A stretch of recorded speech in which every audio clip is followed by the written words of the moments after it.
Welcome to RTV. నేను మీ ప్రకాష్. సముద్రంలో సాధారణంగా మనం అప్పుడప్పుడు చేపలు కొట్టుకు రావడం, అలాగే రకరకాల వస్తువులు కొట్టుకు రావడం మనకి ఎప్పుడు కూడా సర్వసాధారణంగా చూస్తుంటాం.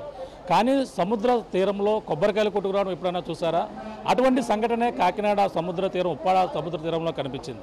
ప్రధానంగా తెలుసుకుంటే ఇటీవల గత 2 రోజుల క్రితం అయితే అధిక సంఖ్యలో కొబ్బరికాయలు అయితే కొట్టుకొస్తున్న నేపథ్యంలో, అలాగే టెంకాయల సముద్రంగా మారిపోయినటువంటి పరిస్థితి, కెరటాలు కూడా టెంకాయలతో సముద్ర కెరటాలు కూడా ఎగసిపడినటువంటి దృశ్యాలు అక్కడ ఆవిష్కృతమయ్యాయి.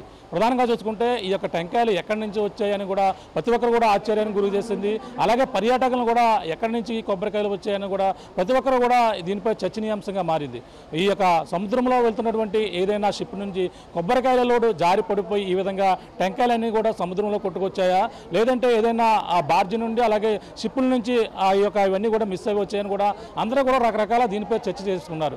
ప్రధానంగా ఈ కొబ్బరికాయ టెంకాయలు ఎందుకు ఈ విధంగా వచ్చాయి, ఈ యొక్క సముద్రం అంతా కూడా టెంకాయల సముద్రంగా ఎందుకు మారిందని కూడా తెలుసుకునే ప్రయత్నం అయితే చేస్తాం.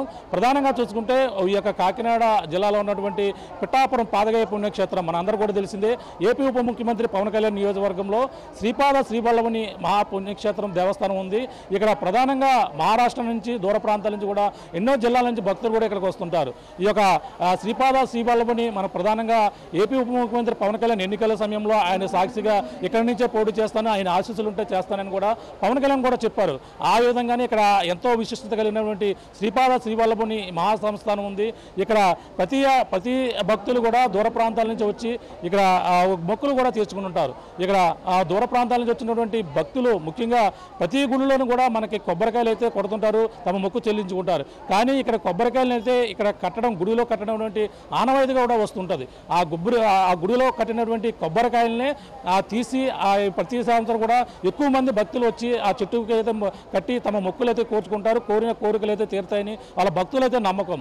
ఈ నేపథ్యంలోనే ఆ యొక్క కొబ్బరికాయలు ఎక్కువ మంది భక్తులు వచ్చిన ప్రతి వారం కూడా కొబ్బరికాయలను అయితే తీసుకుని వాళ్ళంతా కూడా పరమ పవిత్రంగా భావించి మొక్కుకున్నటువంటి కొబ్బరి టెంకాయలు కావడంతో వాటిని సముద్రంలో ఏదైనా ప్రవాహం జీవనదుల్లో కూడా కలపడం, అలాగే సముద్రంలో కలపడం ఎప్పుడు ప్రతిసారి కూడా ఆనవాయితీగా వస్తుంటుంది. ఆ విధంగానే ఆ కొబ్బరికాయలను అయితే అందులో కలపడంతోనే మొత్తం ఈ యొక్క ఆ కొబ్బరికాయలు ఈ గుడిలో కట్టేటువంటి కొబ్బరికాయలనే తీసుకొచ్చి అక్కడ కలిపినట్టుగా కూడా మనకు వచ్చిన సమాచారం. మనకి ఇప్పుడు ఆ గుడిలో మన ప్రస్తుతం పిఠాపురం పుణ్యక్షేత్రంలో నుండి శ్రీపాద శ్రీవల్లభుని దేవస్థానంలో ఉన్నాం. ఇదే ఆ యొక్క ఆలయ ప్రాంగణం మనం చూడొచ్చుగా. ఇప్పుడు చర్చనీయాంశంగా మారడానికి కారణం మన ఏదైతే ఈ గుడి ప్రాంగణంలో ఉన్నటువంటి ఔదంబర వృక్షం ఉంది. ఆ వృక్షానికే ప్రతి మహారాష్ట్ర నుంచి భక్తులు కావచ్చు, అలాగే శ్రీపాద వల్లభుని భక్తులందరూ కూడా వచ్చి ఇక్కడ గుడిని దర్శించుకోవడం కాకుండా ఇగో మనం ఈ చూస్తున్నటువంటి టెంకాయలు ఏవైతే ఉన్నాయో అందరూ కూడా భక్తులు శ్రద్ధలతో మొక్కుకుని ఈ విధంగా తమ కోరిన కోరికలు ఈ విధంగా కడితే తీరుతాయని భక్తులు నమ్మకం. మనం చూడొచ్చు చెట్టు చుట్టూ కూడా ఔదంబర వృక్షం అంటారు. ఈ ఔదంబర వృక్షం ఈ యొక్క ఏదైతే శ్రీపాద వల్లభుని ఈ వృక్షం కిందే అందరూ దీక్ష చేసేవారని కూడా చెప్పుకొస్తుంటారు.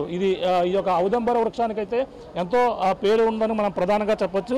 బుద్ధుడు కూడా ఈ యొక్క ఔదంబర వృక్షం కిందే ఆయన ప్రధానంగా దీక్ష చేసినట్టు కూడా చెప్పుకొస్తుంటారు. మనం చూస్తే ఏ స్థాయిలో గుడిలో కొబ్బరికాయలు ఆ చెట్టుకి కట్టారో మనం చూస్తున్నాం. మరో పక్కన భక్తులు దూర ప్రాంతాల నుంచి వచ్చినటువంటి మహారాష్ట్ర భక్తులను కూడా చూడొచ్చు. ఇక్కడ దూర ప్రాంతాల నుంచి వచ్చినటువంటి మహారాష్ట్ర భక్తుల్ని దూర ప్రాంతాల నుంచి వస్తారు. వాళ్ళంతా కూడా మొక్కులు తీర్చుకునేందుకు ఈ విధంగా అధిక సంఖ్యలో ప్రతిరోజు కూడా ఇక్కడికి వస్తూ ఉంటుంటారు. ఈ విధంగా వచ్చినటువంటి భక్తులు తమ కోరికలు తీరాలంటే ఈ విధంగా వచ్చి దూర ప్రాంతాల నుంచి వచ్చి స్వామివారిని దర్శించుకుని ఈ విధంగా ఈ యొక్క ఔదంబర వృక్షానికైతే ఈ యొక్క కొబ్బరికాయలు అయితే కడుతుంటారు. మనం చూడొచ్చు వృక్షం ఎంతో పురాతనమైనటువంటి వృక్షం ఇది. ఆ వృక్షానికి కట్టినటువంటి కట్టి అయితే ఈ విధంగా వాళ్ళు వస్తుంటారు.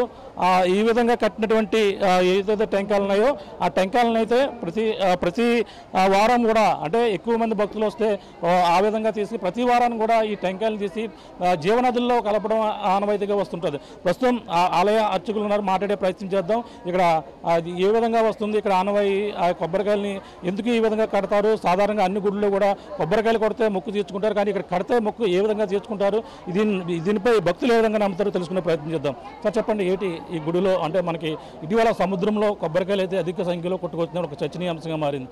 ఆ కొబ్బరికాయలు ఎక్కడి నుంచి వచ్చాయని తెలుసుకునే ప్రయత్నం అయితే చేస్తే ఈ గుడిలో ఉన్నటువంటి కొబ్బరికాయలని అక్కడ సముద్రంలో కలుపుతారని చెప్పుకొస్తారు. ఇది ఎంతవరకు వాస్తవం? ఈ యొక్క ఎన్నాళ్ళ నుంచి వస్తున్నటువంటి ఆచారం. అవధూత చింతన శ్రీ గురుదేవదత్త పీఠికాపురంలో వేయించేసి ఉన్నటువంటి శ్రీపాద శ్రీవల్లభ మహాసంస్థానంలో 1320 సంవత్సరంలో శ్రీపాదుడు ఇక్కడ జన్మించినట్టు ఆధారాలు ఉన్నాయి. గురి చరిత్ర ఆధారంగా 1320 సంవత్సరంలో పీఠికాపురంలో శ్రీపాదుడు జన్మించినట్టు లిఖించబడినది. అదేవిధంగా ఇక్కడ 1985లో రామస్వామి గారి ఆధ్వర్యంలో ఈ గుడిని నిర్మించడం జరిగింది. తదుపరి ఇక్కడ స్వామివారి పాదుకలు ప్రతిష్ఠించడం జరిగింది.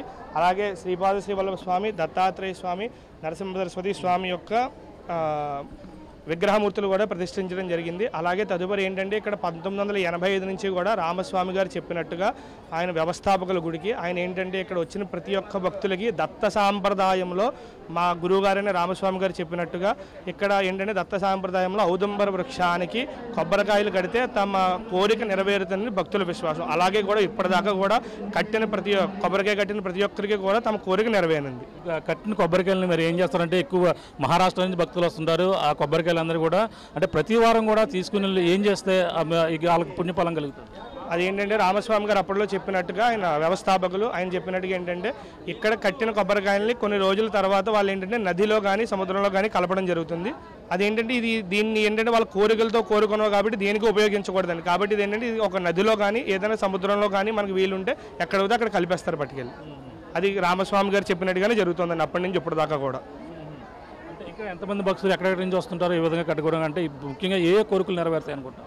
ఇప్పుడు మీకున్న ఏదైనా ధర్మబద్ధమైన కోరిక మనం ఏం కోరికినా కూడా స్వామి అనుగ్రహించి ఆ కోరిక నెరవేరుస్తారు. ఇక్కడికి మహారాష్ట్ర, కర్ణాటక, తమిళనాడు, గుజరాత్ నుంచి కూడా భక్తులు మన తెలుగు రాష్ట్రాల నుంచి కూడా వస్తూ ఉంటారండి భక్తులు. అంటే గతంలో పవన్ కళ్యాణ్ గారు కూడా ఇక్కడ రావడం జరిగింది. ఆయన అనుగ్రహంతోనే ఇక్కడ పోటీ చేస్తున్నాను అని చెప్పడం కూడా జరిగింది. ఆయన ఎన్నికల ముందు కూడా ఇక్కడికి వచ్చినట్టుగా ఉంది. ఎన్నికల ముందు కూడా ఆయన ఇక్కడికి వచ్చారు. ఆయన కూడా ఇక్కడ కొబ్బరికాయ కట్టుకున్నారు. ఆయన కోరిక కూడా నెరవేరింది. ఆయన కూడా కట్టారు ఇక్కడ కొబ్బరికాయ కట్టారు. పవన్ కళ్యాణ్ గారు కూడా ఇక్కడ కొబ్బరికాయ కట్టుకున్నారు. అంటే ప్రధానంగా ఇంకా ఈ గుడిలో ఇంకా ఏమేమి జరుగుతుంటాయి ప్రతి వారం కూడా? ఇక్కడ గుడిలో స్వామివారికి ప్రతి నెల కూడా చిత్తా నక్షత్రానికి ఆయన స్వామి జన్మ నక్షత్రం, ఆయన జన్మ నక్షత్రానికి పూజ జరుగుతుంది. ప్రతినిత్యం ఉదయం 5 గంటలకి స్వామివారి మూలపాదుకా దర్శనం జరుగుతుంది. తర్వాత 8 గంటలకు గోపూజ, 9 గంటలకు మహాన్యాసపూర్వక రుద్రాభిషేకము, 10:30కి దత్త హోమము, సాయంత్రం 7 గంటలకి స్వామివారి నిత్య పల్లకి సేవ జరుగుతుంటాయి. ఇవి నిత్య కార్యక్రమాలు. అవి కాకుండా గురు పౌర్ణిమ, శ్రావణ పౌర్ణిమ, శ్రీపాద జయంతి, దత్త జయంతి ఉత్సవాలు జరుగుతూ ఉంటాయి. ఎప్పుడు పడితే అప్పుడు తీసేస్తారా? సముద్రంలో కలపడానికి ఏమన్నా ముహూర్తంలో తీస్తుంటారు వీటిని? దానికి ఏముండదండి. అది ఇప్పుడు కొబ్బరికాయలు కట్టిన తర్వాత అవి పూర్తి అవుతే కొన్ని రోజులకి తీస్తూ ఉంటారండి. మార్చబోదు ఇంకోళ్ళు కట్టుకోవాలి కాబట్టి. ఇది ప్రధానంగా ఏదైతే సముద్రంలో కొట్టుకొచ్చినటువంటి కొబ్బరికాయలు ఎక్కడి నుంచి వచ్చాయనేది కూడా తెలుసుకునే ప్రయత్నం అయితే చేస్తాం. ప్రధానంగా చూసుకుంటే శ్రీపాద శ్రీవల్లభని కట్టినటువంటి ఏదైతే ఈ యొక్క ఆలయంలో కట్టినటువంటి ఇవే కొబ్బరికాయలను అయితే ఏదైతే జీవనదుల్లో అంటే సముద్రం కావచ్చు, అలాగే గోదావరిలో కావచ్చు, ఆ యొక్క నదుల్లో అంటే భక్తులు ఎంతో భక్తి శ్రద్ధలతో ఈ యొక్క మొక్కులు కోరుకుంటారు కాబట్టి ఆ మొక్కులు తీర్చుకునేటువంటి కొబ్బరికాయలు వేరే విధంగా దేనికి కూడా ఉపయోగించకూడదు. ఆ నేపథ్యంలోనే ఆ కొబ్బరికాయలను అయితే ప్రధానంగా ఈ యొక్క తీసి చెట్టుకి అధిక సంఖ్యలో ఎక్కువ కట్టిన నేపథ్యంలో వాటిని మళ్ళీ తీసి వాటిని ఏదైతే సముద్రంలో కావచ్చు, గోదావరిలో కావచ్చు, ఇటీవల ఈ విధంగానే వీటిని అయితే తీసి సముద్రంలో వేసినటువంటి పరిస్థితి ఉంది. ఈ నేపథ్యంలో అధిక సంఖ్యలో పక్కన వర్షాలు అయితే ఇటీవల ఎక్కువగా కురిశాయి. ఈ నేపథ్యంలో కెరటాల ఉధృతి ఎక్కువగా ఉంది. ఈ నేపథ్యంలోనే ఆ కొబ్బరికాయలు అయితే కెరటాల అలల ఉధృతి అయితే అధిక సంఖ్యలో ఈ విధంగా వేసినటువంటి కొబ్బరికాయలు అయితే ఒడ్డుకొచ్చినటువంటి పరిస్థితి ఉంది.